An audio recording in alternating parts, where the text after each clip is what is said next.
पूरे राज्य से हम लोग राय मशवरा मांगे हैं।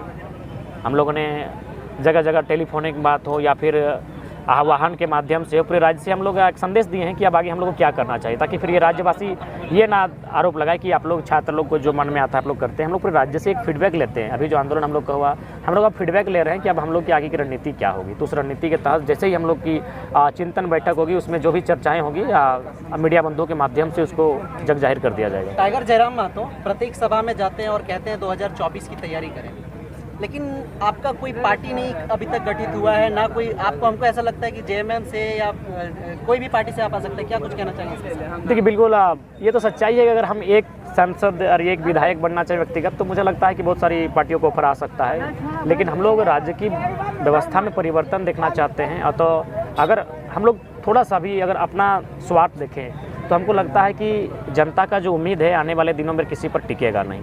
अतः हम लोग पॉलिटिकल महत्वाकांक्षा कुछ नहीं है। हम लोग की जो भी महत्वाकांक्षा है वो राज्य के हित के लिए है। निश्चय ही पॉलिटिकल पार्टी बनने में टाइम लगता है, लेकिन एक निर्दलीय होता है और उबाल जो आता है, आक्रोश जो आता है, यदि मान के चलिए कुछ विधायक हमारे चुन के आ जाते हैं, तो जैसे वोट परसेंटेज बनता है, विधायक बनते हैं, तो ऑलरेडी उस पार्टी को मान्यता भी मिल जाता है। हालांकि पार्टी बनने को लेकर हम लोग को इतनी जानकारी नहीं, लेकिन हम लोग उस पर अभी सोचे भी नहीं थे। लेकिन ये तो है कि नौजवानों को बदलाव के लिए तैयार हो, निर्दलीय ही क्यों ना हो।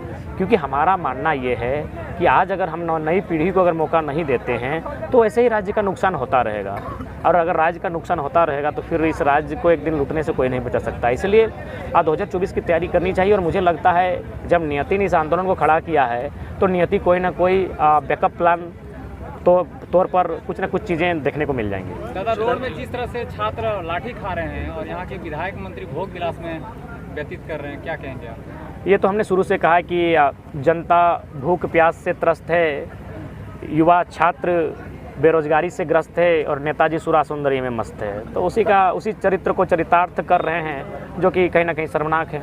विधानसभा भी घेरा हो चुका और सीएम आवास भी घेरा हो चुका। अब अगला स्टेप क्या लेके जा रहा है? अब हम लोग चूँकि इसमें बार बार देख रहे हैं भारतीय जनता पार्टी का भी रोल रहा है। अभी तक जो आंदोलन रहा है, राज्य सरकार को हमने घेरने का प्रयास किया है, लेकिन राज्यपाल जो होता है वो राज्य केंद्र के अधीन होते हैं, और राजभवन से हमारी विधेयक को लगातार वापस किया जा रहा है। तथा हम लोग के जो एजेंडा रहेगा उसमें राज्य सरकार और केंद्र सरकार दोनों ही रहेंगे। यानी कुल मिलाकर कहा जाए तो सांसद और विधायक अब दोनों टारगेट किया जाएंगे। उसी के तहत अब अगली नई रणनीति बनेगी और उसी रणनीति के तहत पूरे राज्य में आगे का आंदोलन किया जाएगा। हर आयोजन